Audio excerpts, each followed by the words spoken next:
이번에 네. 출간하신 책에 대해서 소개를 해주시면 좋을 출판사에서 1권, 2권으로 만들자 이렇게 했는데 1권 하자니 양이 너무 많고 이게 총 한 270페이지인데 분량이 한 400페이지 분량이 나왔더라고요. 그래서 1, 2권으로 나가자 했는데 그러기에는 조금 내가 뭐랄까 전문성이 없다. 그걸 이렇게 하면 너무 지루할 것 같다. 그래서 한 권으로 갑시다 해서 그 퇴고랑 교정 교열이 한 8개월 걸렸어요. 그러니까 빼느라. 그 때. 뒤에 보이시나요? 제목이 나만 알고 싶은 제주 부동산 투자 비법이라는 건데 큰 비법이 있다기보다는 아마 실패하지 않는 투자. 제가 강의를 하다 보니까 그리고 또 현업의 공인중개사로 일을 하다 보니까 생각보다 많은 분들이 정말 중요하게 여기고 우리가 꼭 알아야 되는 뭐 건축법이라든지 제주만의 고유한 특성 같은 것들을 간과하고 부동산을 구입을 했는데 그런 분들이 이용 목적대로 사용을 못하고 어떤 낭패를 보시는 분들이 좀 많았던 것 같아요. 그래서 그런 분들이 많으면 안 된다라는 생각 때문에 제가 15년 동안 투자했던 노하우, 그다음에 여기엔 진짜 실패 사례도 있어요. 제 실패 사례. 그런 어쨌든 시행착오를 겪지 않았으면 하는 바람으로 진솔하게 제 얘기를 좀 많이 담아놨습니다. 투자에 관심을 갖게 되신 계기가 있으실까요?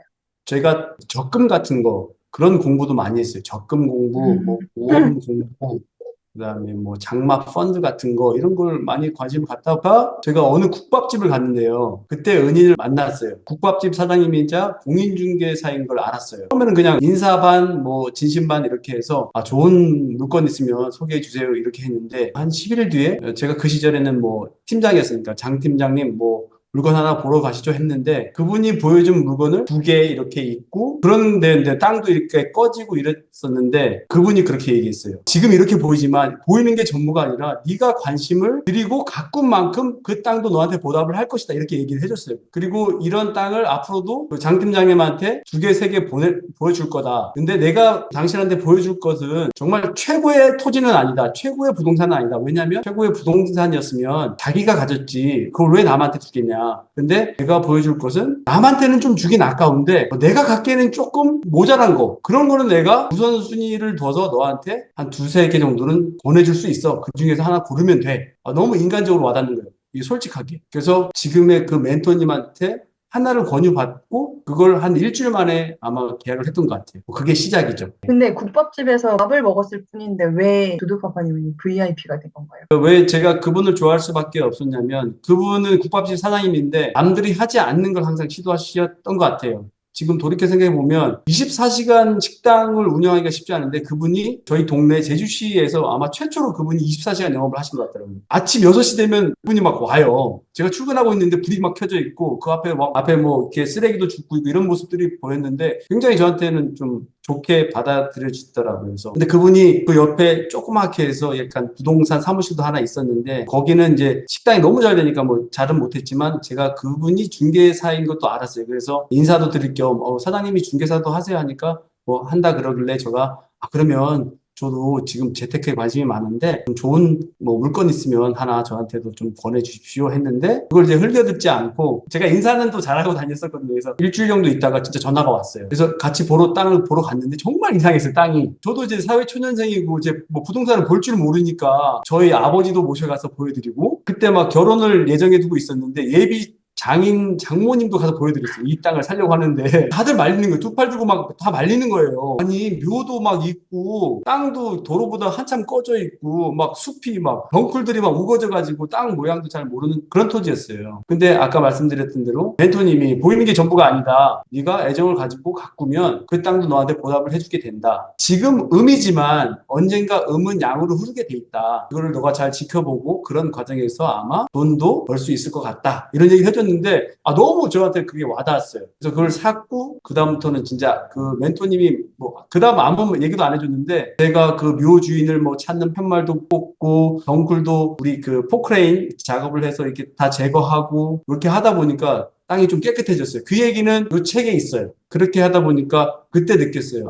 부동산도 내가 관심을 가지면 얘도 나한테 보답을 해주는구나 이런 걸 깨달았어요. 그렇게 하다 보니까 부동산을 안 할 수가 없더라고요. 4년 만에 한 140% 수익을 얻었어요. 1억짜리 터주였는데 2억 4천만 원에 매도를 했어요. 와, 세금을 내고도 한 1억 천만 원 정도 수익을 얻었던 것 같아요. 4년 만에. 그렇게 가치가 올라간 이유가 뭐예요? 나쁜 땅은 아니었어요. 근데 음, 나쁘게 보이는 땅이었어요. 왜냐면 도로보다 한참 낮고 도로보다 낮으면 흙을 쌓아서 평평하게 만들어야 되는 비용도 많이 들고 음, 그 다음에 묘가 있으면 묘는 함부로 옮길 수가 없이 묘 주인이 옮겨주지 않으면 묘를 옮길 수가 없어요. 그래서 알박기가 돼 있는 토지였어요. 그것도 두 개나. 그러니까 이제 시세 뭐 주변이 평당 뭐 50만 원짜리 토지면 그 토지는 뭐 제가 봤을 때는 한 20만 원 정도의 토지였어요. 근데 그때 그렇게 보였음에도 불구하고 그 토지는 평당 10만 원밖에 안 했어요. 싸게도 보였는데 내가 좀 잘하면 쟤를 한 3, 40만 원짜리 땅으로 만들 수 있을 것 같아 라는 느낌도 들었어요. 묘는 이장을 하고 막 이런 과정을 거치신 거예요? 그거 되게 재밌는 게 묘를 이렇게 팻말 묘 주인을 찾습니다 이렇게 해가지고 한 3, 4개월 기다렸어요. 그래서 연락이 다 왔어요. 한 3번 정도 찾아갔던 것 같아요. 묘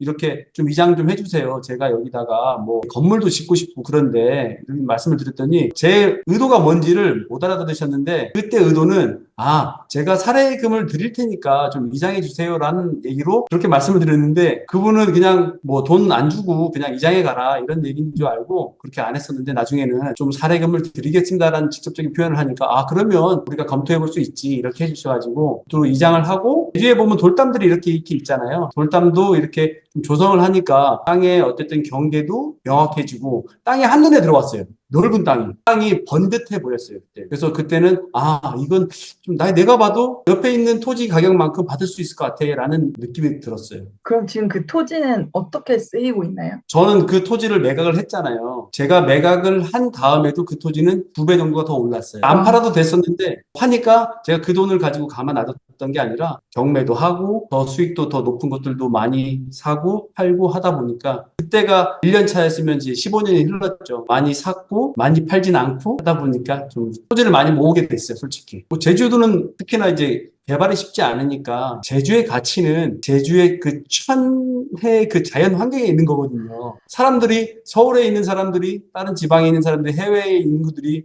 제주에 올 때 나 제주 가서 아파트 사야지, 뭐 상가 사야지 이렇게 해서 아, 오시는 게 아니에요. 그런 자연 환경을 즐기기 위해서 오는 거기 때문에 보전이 되면서 특정한 지역만 개발을 해주게 하고 있거든요. 그러니까 그런 데를 찾아서 투자를 하면 좀 더 좋을 수 있을 것 같아요.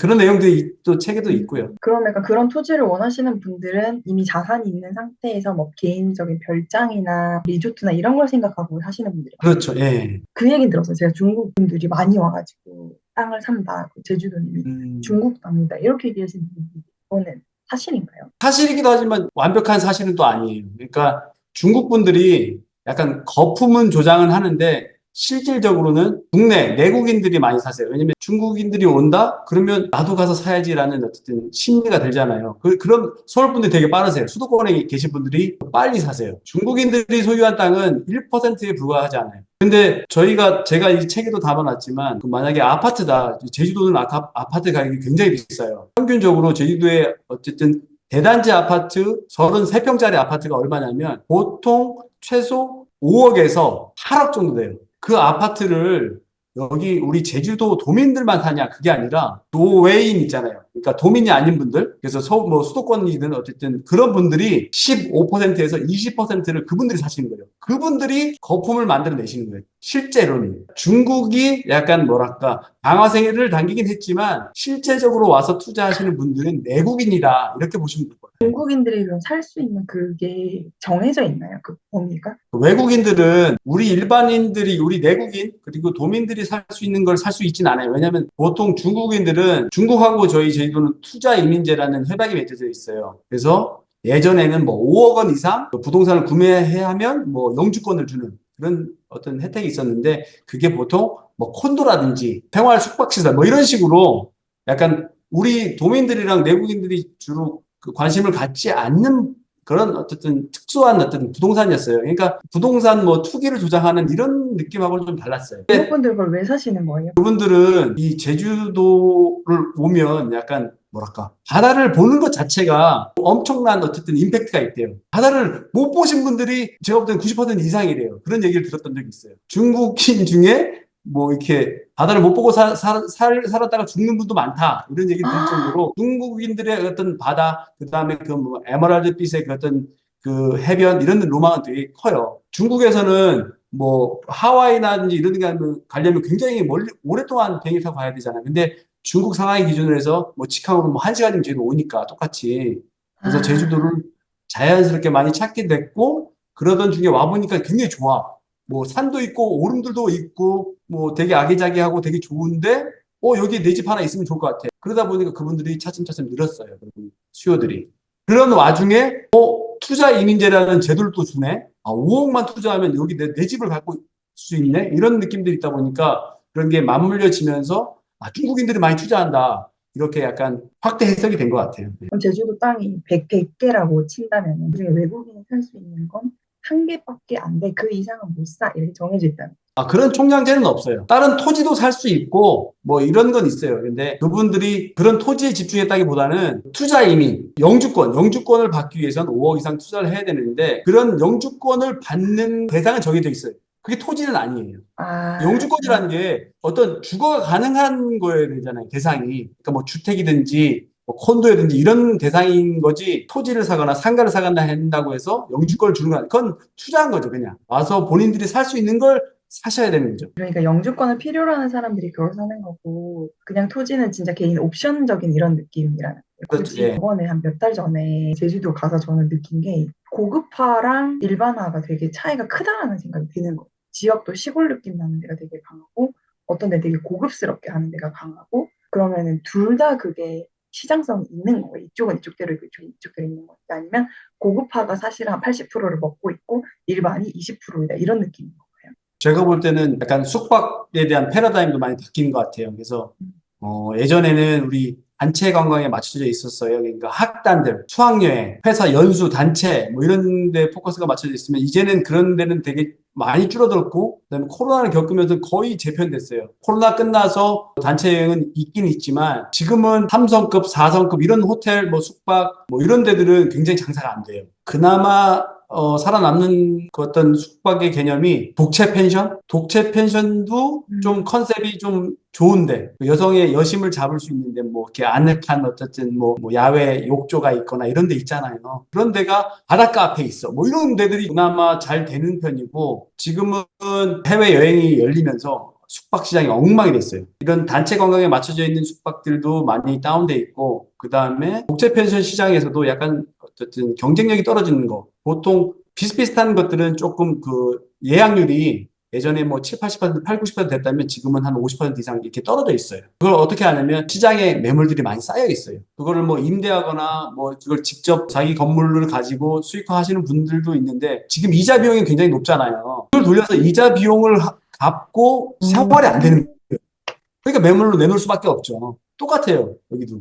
뭐 시기적으로 한 2, 3년 정도 지나야 된다고 봐요. 그러니까 제주도가 우리가 국민이 뭐 5천만 원이다. 5천만 원인데 제주도에 들어오는 비용이 원래 국내 인구 중에 내국인은 한 1,000만에서 한 1,200만 명 정도가 들어와야 정상이에요. 근데 뭐 코로나 겪으면서 내국인들이 와야 되는데 그때는 막 1,800만 명 이렇게 막 오니까 절반 이상의 어떤 인구들이 다 들어온 거예요. 그러니까 이런 분들이 다시 제주도 찾으려면 최소한 2, 3년이 걸려야지만이 그분들이 다시 올 수 있을 것 같다. 왜냐면, 그죠? 한 번은 해외에 갔으니까 또 두 번, 세 번 가시는 분도 물론 있겠지만 대부분의 분들은 부담을 느껴서 다시 이제 국내 여행에 관심을 가지겠죠. 이제 그런 시기가 돼야 될 것 같고, 제주도는 좀 하나의 문제가 뭐냐면 문화적인 컨텐츠가 별로 없어요. 자연 환경은 안 바뀌잖아요. 폭포인데 폭포가 하나가 흐르는데 세 개를 만들어낼 거야. 이렇게 할 수가 없잖아요. 그럼 뭐냐면 제주의 어쨌든 독특한 어쨌든 뭐 체험형 어떤 문화라든지 아니면 어쨌든 뭐 하와이에 가보면 뭐 훌라 댄스가 있든지 제주에서 같이 할 수 있는 뭐 어떤 문화가 있다든지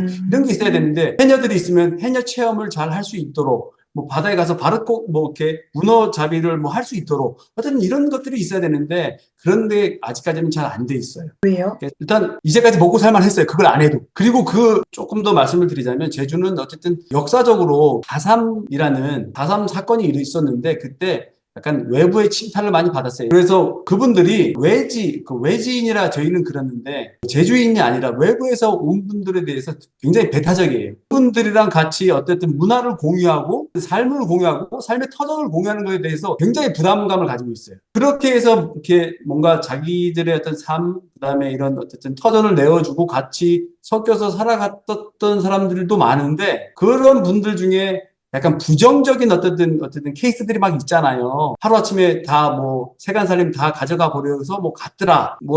남의 집 걸 뭐 훔쳐서 갔더라. 이런 소문들은 빨리 되는데 어쨌든 미담 같은 건 잘 안 퍼지고 나쁜 짓을 했다. 이런 것들은 소문이 빨리 나기 때문에 그런 부정적 이미지가 좀 많았던 것 같아요. 음, 폐쇄적인데 그런 일들을 한 번씩 겪으면서 외지인들에 대한 어떤 불신 이런 것들이 굉장히 심해요. 음. 바닷가에서 들어가서 사진을 찍으려는데 해녀들이 막 욕을 해요. 왜 들어가냐고. 거기 뭐 잡으러 갔냐고. 오이밭에 뭐 고개를 숙이면 오해한다고. 뭐 그런 거예요. 문화 파트너가 없다는 걸 알고 그 아예 작정하고 기획해서 오시는 분들은 좀 큰 기업이나 약간 이런 그분들 컨텐츠를 기획하시는 분들도 그 내재되어 있는 것들 그리고 그분들을 쉽게 끌어내야 되는 것들 있잖아요. 쉽게 엄두를 못 내실 거예요. 왜냐면 그분들이 이제 우리 하와이나 어디 가보면 뭐 훌라춤을 추든 뭘 하든 간에 그분들이 나와야 되는 거잖아요. 그분들도 지금 살만해. 과수원도 하고 물질도 하고 배도 타고 하면서 살만해요. 굳이 그거 안 해도. 그러니까 그런 거를 시도를 잘 못했을 것 같아요. 세대 교체가 되고 그러면 그럴 수도 있다라고 생각하세요.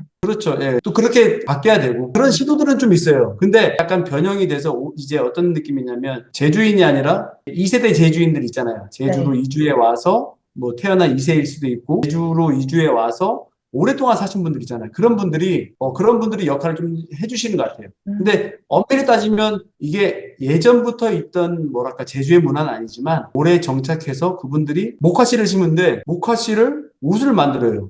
테일러된 옷을 만들어서 그거를 고객님의 이름을 막 새겨서 이렇게 증정식도 하고 막 컨텐츠를 만들어요. 100년 동안 AS를 해드립니다. 목화로 만든 옷은 그렇게 할 수 있대요. 굉장히 그 약간 이색적인 거잖아요. 나도 100년 AS 되는 옷을 갖고 싶고 막 이러잖아. 어떤 분들은. 그렇게 한다든지 약간 새로운 문화들을 만들고 계세요. 그런 게 돈이 되나요? 아니면 그냥 가치적인 의미가 좀 큰가요, 지금? 돈이 돼요. 꽤 비싸요. 그걸 이제 포장을 잘하고 이제 마케팅을 잘하다 보니까 주문이 3년치가 밀려 있어. 막 이래. 뭐지 이거 이런 거예요. 와, 그럼 진짜 좀 성공한 케이스네요, 사업적으로. 그렇죠. 네. 제주도는 제주도민이 아니라 다른 분들이 원하는 건 딱 정해져 있어요. 나 저기 가서 카페 할래? 부엌이라든지 오래된 집, 그 다음에 창고를 개조해서 뭐 카페라든지 숙소를 만들어 볼게.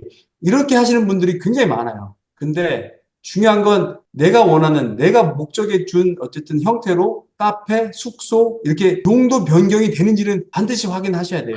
근데 용도 변경이 안 되는데 딱 보니까 되게 고풍스럽고 막 돌로 돼 있고 그래서 그냥 선뜻 계약하시는 분들도 있어요. 근데 그걸 살리지 못하시고 그걸 헐러서 새롭게 집을 짓지도 못하고 돈이 없어서 하시는 분도 있어요. 제주도 실정에 맞게 용도 변경이 가능한지 또 어떤 경우가 또 있냐면 상수 오수라는 말을 들어본 적 있을 거예요. 근데 그 오수관이 인이 연결이 돼 있어야 되는데 연결 여부도 중요하고 구배라 그러는데 이렇게 물이 자연적으로 흐를 수 있는 이런 지형이 돼야 되는데 연결된 것 같이 우리 맨홀 뚜껑 같은 거 있잖아요. 하수구 뚜껑 이제 그 줄철로 돼 있는 거 큰 거 있잖아요. 이만큼 큰 거. 그게 있어서 당연히 연결돼 있다고 생각하는데 예전에는 오래된 구옥에는 맨홀 뚜껑만 있지 실제적으로 연결이 안 된 경우도 있고 자연 구배가 옛날 집들은 도로보다 낮은 경우가 더러 있어요, 왕왕. 근데 그게 연결돼 있는 걸로 착각하시는 거예요. 근데 그거는 연결도 안 돼 있을 뿐더러 연결시킬 수도 없어요. 왜냐하면 집을 들어서 올릴 수는 없잖아요. 어쩔 수 없이 허물어야 되는데 그런 것조차도 모르시는 분들이 많아요. 최소한 합법적으로 그 다음에 지금 물리적으로 양성화 내지는 어쨌든 용도 변경이 가능한지 이 정도는 반드시 확인하셔야 될 것 같아요. 예, 이 책은 반드시 읽어야 되는 책입니다. 그런 내용들을 빠짐없이 담아놨어요, 제가. 그 맨홀 뚜껑 근데 페이크인가요?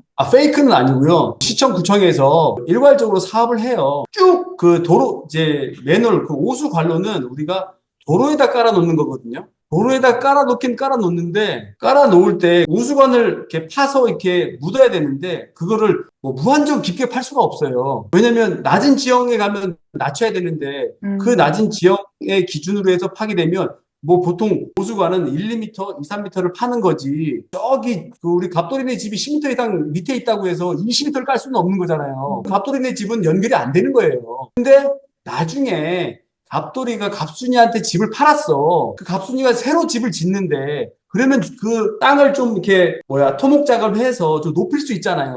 네. 높이면 그때 가서 연결시키려고 맨홀을 그 앞에도 깔아놓긴 해요, 도로에. 그러니까 집이 한 10년, 20년, 30년 돼서 재건축할 때 그때는 집을 높여서 연결시키세요 하려고 깔아놓는 거지. 지금 집은 연결이 안 돼 있는 거죠. 저는 이제 저도 이거를 알기까지가 중개사가 돼서 알았는데 일반인들은 당연히 모를 수밖에 없죠. 너무 많은 것도 있는데 일단 그 정도는 좀 알아야 된다. 이렇게 나머지는 말씀드리고 싶어요. 책에서. 세 개 다 있습니다. 진짜 이렇게 말씀드리면 그런데 이게 제가 중개사가 되면서 최소한 내가 중개사로서 욕은 듣지 말아야지. 이 정도는 알아야지. 이거 해놓고 계약을 했는데 야, 집 못 짓잖아. 이러면 제가 책임질 수가 없잖아요. 근데 이거를 제가 다른 공인중개사분들이랑 교류를 하고 혹은 일반인들한테 가르치는데 이 얘기를 했는데 이걸 몰라. 저도 몰랐으니까 당연히.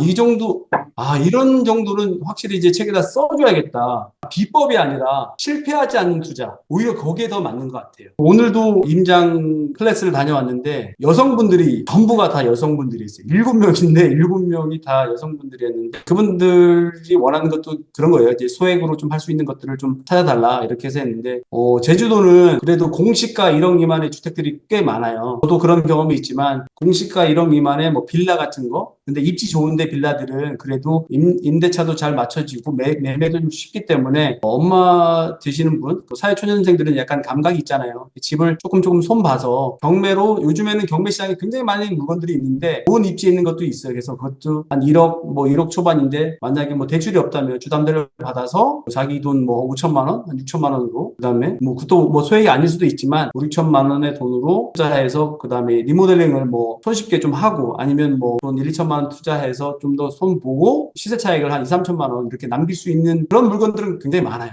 그렇게 하셔도 좋고 제주는 아직 재건축 재개발을 한 지 얼마 안 됐어요. 특히 재개발은 아직 해본 적이 없어요. 저도 지금 재개발 공부를 많이 하고 있는데 재개발은 다른 분들이 아무도 모르고 있기 때문에 대부분 지금 사업을 해본 적이 없기 때문에 어떤 게 돈이 되고 어떤 게 돈이 안 되는지 몰라요. 공부하신 분들은 발빠르게 돈이 될 만한 것들을 사서 소문에 팔잖아요. 그래서 어떤 정비구역으로 지정됐다거나 조합이 결성됐다거나 이럴 때 굳이 우리가 재개발은 오래 걸린다, 10년, 20년 걸린, 30년 걸리는 사업이다 이렇게 말하지만 근데 중간중간에 팔아서 차익을 넘길 수 있는 그런 시점이 반드시 여러 번 있기 때문에 1, 2년, 2, 3년만 하더라도 자기가 2, 3천만 원 투자하고 3, 4천만 원 투자하더라도 그렇게 차익을 1, 2천만 원 더 프리미엄을 붙여서 수익을 거둘 수 있기 때문에 저희가 그런 걸 찾는 연습을 좀 하고 있습니다. 요즘에는. 물건들이 나오면 그게 그런 수익이 나는 물건인지 지금 프리미엄이 얼마인지를 알 수 있는 그런 툴을 만들었어요. 이것도 자연히 이제 수도권 이렇게 기존에 있는 저자들을 통해서 책을 통해서 저희가 학습을 했는데 우리 제주도에 있는 물건에도 적용이 가능하니까 그렇게 해서 접근을 하시면 충분히 어쨌든 수익을 거둘 만한 물건이 도처에 있다. 더 좋은 건 아직 남들은 잘 모르더라. 이게 굉장히 투자 포인트인 것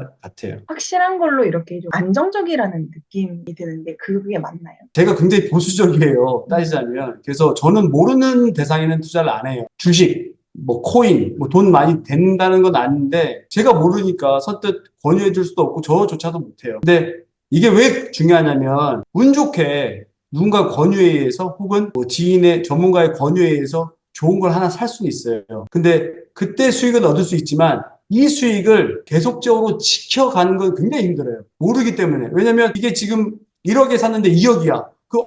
1억 굉장한 돈이죠. 근데 이게 앞으로 2억이 될 건지 5억이 될 건지 모른단 말이에요. 지킬 수가 없고 자기 자산을 못 지키는 거예요. 그렇기 때문에 반드시 자기가 잘 아는 것, 모르면 학습해서 자기 걸 만들어야지. 이제 그렇기 때문에 저희는 지금 재건축 재개발은 시작도 안 했기 때문에 남들보다 빨리 진입을 할 수가 있고, 그 다음에 아직 시작을 안 했기 때문에 사업이 완성되기까지의 어쨌든 수익을 거둘 수 있는 타이밍들은 몇 차례에 있기 때문에 자기가 돈이 여의치 않으면 중간에 나올 수도 있는 거고 초기에 사면 굉장히 저렴하게 어쨌든 물건들을 살 수가 있잖아요. 마지막까지 가져가면 어쨌든 우상향하는 시장이니까 수익도 굉장히 클 수 있고 지금 수도권에서는 지금 시작한 사업장은 많이 없어요. 이미 중간 정도 와 있죠. 기회는 있지만 그 수익의 폭은 낮다. 이렇게 보시면 좋을 것 같아요. 근데 제주도는 폭이 아직 무한하게 있다. 아직 시작도 안 했기 때문에 이렇게 생각하시면 좋을 것 같아요. 도민들이 누릴 수 있는 장점 분명히 있어요. 농지를 도민 이외에 도외 거주자가 취득을 하지 못하도록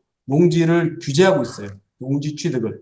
도민들은 농지 취득이 자유로워요. 그 농지를 개발을 해주면 되거든요. 농지에서 뭐 대지, 농지에서 뭐 잡종지 이런 것들은 지목이라 그러는데 지목을 변경해서 개발 행위를 통해서 변경된 것들은 외지인들이 취득을 할 수가 있어요. 예전에는 농지도 그냥 도외 거주자도 자유롭게 취득이 가능했어요. 근데 최근에는 경자유전, 그러니까 우리가 경작해야지만이 밭을 얻을 수 있다라는 어떤 확고한 그 기조가 생겨서 지금은 도외 거주자들이 잘 못 사요. 그러니까 도민이면 이걸 사서 도외 거주자들이 팔 수 있도록, 그러니까 지금은 시장이 지금은 인구가 5천만 시장에서 50만 시장으로 줄어버린 거죠. 수요가 확 줄었어요. 그러면 어떤 현상이 일어나면 농지 가격이 급히 떨어지죠. 수요가 떨어져 버렸으니까. 근데 농지 가격이 떨어질 때 농지는 제주도민이 살 수 있잖아요. 사서 다시 5천만 어쨌든 우리 수요자들이 가질 수 있는 형태로 만들어주면 되는 거예요. 그런 내용들이 제가 소개를 해놨어요. 제주도 학군이나 교육이나 이런 거에 한 달 살기나 이런 거 했을 때 괜찮은 환경일까? 이게 궁금해요. 생각보다 학구열이 좀 높아요. 그리고 한 달 살기가 아니라 그냥 정규 학교 과정을 말씀드리자면 어쨌든 제주도는 제주 국제 영어 도시가 있잖아요. 학교가 지금 4개의 학교가 있죠. 뭐 초중고 과정이 다 있는 거니까 학교들이 좀 명문 학교들이에요. 강남의 5%의 사람들이 와서 자녀 교육을 거기 시켜요. 돈이 안 되는 분들도 그쪽으로 또 많이 오시면서 약간 흐름이 바뀌었어요. 퀄리티가 같이 올라가요. 학생들이 그러니까 첫째 자녀는 보냈는데 둘째 자녀까지 국제학교에 못 보낼 수가 있잖아요. 그러면 인근에